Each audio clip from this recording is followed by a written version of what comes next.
चलो सब लोग भाग चलो, एक बहुत बड़ी महामारी की बीमारी आ गई है। अपनी जान बचानी है तो इस जंगल को छोड़कर दूर चले जाओ।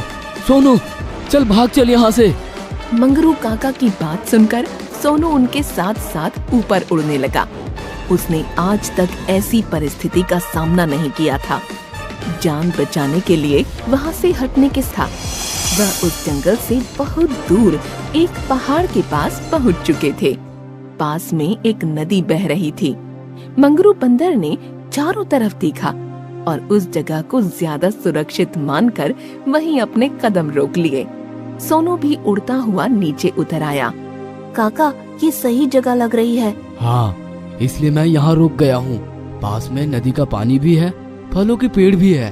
काका, हमारे बहुत साथी हमेशा के लिए दुनिया छोड़ गए। बड़ा दुख हो रहा है। ये कैसी बीमारी है? बड़ी भयानक बीमारी है बेटा। एक से दूसरे में फैलने पर देरी नहीं लगती। मेरे 2 बंदर साथी भी उसके चपेट में आ गए। मुझे भी अपनी जन्मभूमि प्यारी थी, लेकिन जान बचाना जरूरी है। जान है तो जहान है। अरे सोनू, तुम तो सवेरे उठे और कुछ खाया भी नहीं होगा। हाँ, मुझे भूख तो लगी है, लेकिन वह भयानक दृश्य देखकर मैं सब कुछ भूल गया। काका, आप बहुत थक गए होंगे। बैठिए ना, मैं सामने के पेड़ से पके हुए अमरूद तोड़कर गिराता हूँ। दोनों जन खाएंगे। सोनू उड़ गया और कुछ ही देर में देखते देखते उसकी चोंच की फुर्ती से कई अमरूद इकट्ठा हो गए। दोनों ने अमरूद खाए और वहीं बैठ गए। दोनों आपस में बातें कर ही रहे थे कि अचानक सोनू की नजर आने वाले एक बाघ के ऊपर पड़ गई। मंगरू काका के पीठ के पीछे से वह आ रहा था, इसलिए उन्होंने उसे नहीं देखा। सोनू ने तुरंत काका को सतर्क किया। मंगरू बंदर झट से पेड़ पर चढ़ गया। सोनू तोता भी उड़कर डाल पर बैठ गया। बाघ उन्हें देखता ही रहा। सोनू और मंगरू ने देखा कि उनकी आंखों के सामने एक कबूतर पेड़ पर से नीचे गिर गया और उसकी गर्दन ऐंठने लगी। बाघ उसे देख ही रहा था, लेकिन उसके पास नहीं आ रहा था। वह धीरे धीरे पीछे जाने लगा। अरे काका, यह बाघ तो एक कबूतर से डर गया, पीछे ही हटा जा रहा है। अरे बांगड़ू, वो कबूतर से नहीं, उसकी बीमारी से डर रहा है। महामारी यहाँ तक भी आ गई है। इसी वजह से कबूतर की जान पर आ गई है। अब हमारा यहाँ रहना खतरे से खाली नहीं है। खजूर से गिरे तो बबूल में अटके। चलो यहाँ से अब भाग चलने में ही भलाई है। मंगरू बंदर और सोनू वहाँ से आगे की ओर रवाना हो गए। वो दोनों नदी के किनारे किनारे बहुत दूर तक चले गए। वहाँ उन्होंने बहुत सारे बगुलों की टोली को देखा। उन्हें देखकर उनके मन में आशा जाग गई। उन्हें लगने लगा कि वह स्थान सचमुच रहने लायक है।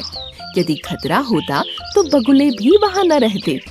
वह दोनों वहाँ पर रहने लगे और किसी भी आशंका से निश्चिंत हो गए। कुछ बगुलों ने सोनू से दोस्ती भी की। बगुले भयवश मंगरू बंदर के पास नहीं जाते थे। सोनू भैया, बंदर से हमें बहुत डर लगता है। एक बार एक बंदर ने मेरी गर्दन पकड़ ली थी। बड़ी मुश्किल से जान बचाई। मेरी जान न बचती। मेरे बगुला दोस्त ने ऐन वक्त पर बंदर को एक केला पेश कर दिया और बंदर ने मुझे छोड़ दिया। अरे, हमारे मंगरू काका ऐसे नहीं है। वह किसी पक्षी को नहीं सताते, बल्कि सबकी मदद करते हैं। बड़े नेक स्वभाव के हैं, इसीलिए तो मेरी उनकी बहुत पटती है। सोनू की बगुले के साथ बातचीत चल रही थी। इतने में दूर मंगरू बंदर जमीन पर गिर पड़ा। वह परेशान दिखाई देने लगा। उसकी तबीयत भी खराब हो गई थी। सोनू उड़कर उनके पास पहुंचने ही वाला था कि उन्होंने इशारे से उसे रोक दिया। सोनू, यहाँ से चले जाओ, मेरे पास मत आना। मैं महामारी का शिकार हो गया हूँ। मैं नहीं चाहता कि तुम्हें भी ये बीमारी लगे। तुम अपनी जान बचाकर यहाँ से भाग जाओ। नहीं काका, मैं आपको छोड़कर कैसे चला जाऊँ? देखो सोनू, यहाँ दिल से नहीं दिमाग से सोचना है। मैं जानता हूँ तुम मुझे बहुत प्यार करते हो। जानबूझकर अपनी जान जोखिम में डालना मूर्खता होगी। यहाँ से जल्दी से निकल जाओ बेटे। सोनू की आंखों में आंसू भर आए। वह बगुले के पास पहुँच गया। मेरे काका को बचा लो। क्या ऐसा कोई इलाज है जो मेरे काका की जान बचा सकता है? इस दुनिया में उनके सिवा मेरा कोई भी नहीं है। मेरे साथ जल्दी चलो, अब समय बहुत कम है।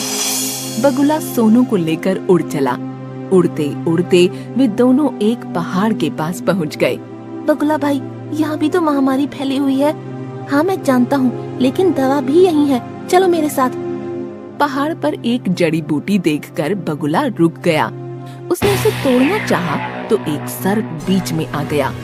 सोनू ने उड़कर सर्प को चोंच मार दी। सर्प पीछे मुड़ गया। सोनू ऊपर उड़ गया। उसने फिर से सर्प को अपनी तरफ मोड़ने के लिए चोंच मार दी। इधर सोनू ने बड़ी चालाकी से सर्प को अपनी तरफ व्यस्त कर दिया और उधर बगुले ने जड़ी बूटी को अपने कब्जे में ले लिया।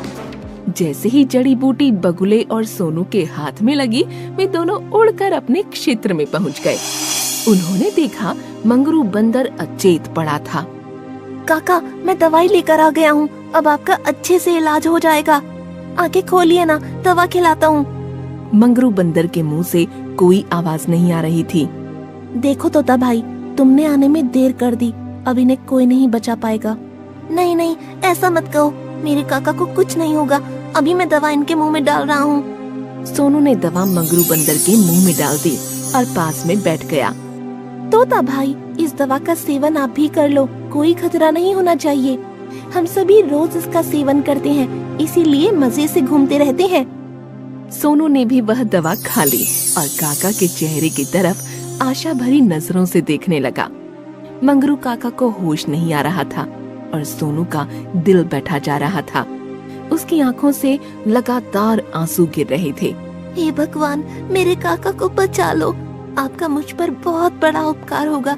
मेरे काका ने कभी किसी का कुछ नहीं बिगाड़ा है, उनकी जिंदगी मुझे मेरी जिंदगी से भी ज्यादा प्यारी है। आज उन्हीं की वजह से मैं भी जिंदा हूँ। सोनू ने अचानक देखा तो खुशी से उछल पड़ा। मंगरू बंदर ने आंखें खोल दी और सबसे पहले उन्होंने सोनू को देखा। अरे सोनू, तू यहाँ क्यों बैठा है? काका, अब हमेशा आपके पास ही बैठूंगा। अब ना मुझे कुछ होगा ना आपको कुछ होगा। आपने भी दवाई खाई है और मैंने भी, इन सभी ने दवाई खाई है, इसीलिए तो महामारी की बीमारी हम सब ने भगाई है। मंगरू काका को सारी बात की जानकारी मिली और उनके चेहरे पर खुशी छा गई और उन्होंने सोनू को बड़े प्यार से अपने पास ले लिया।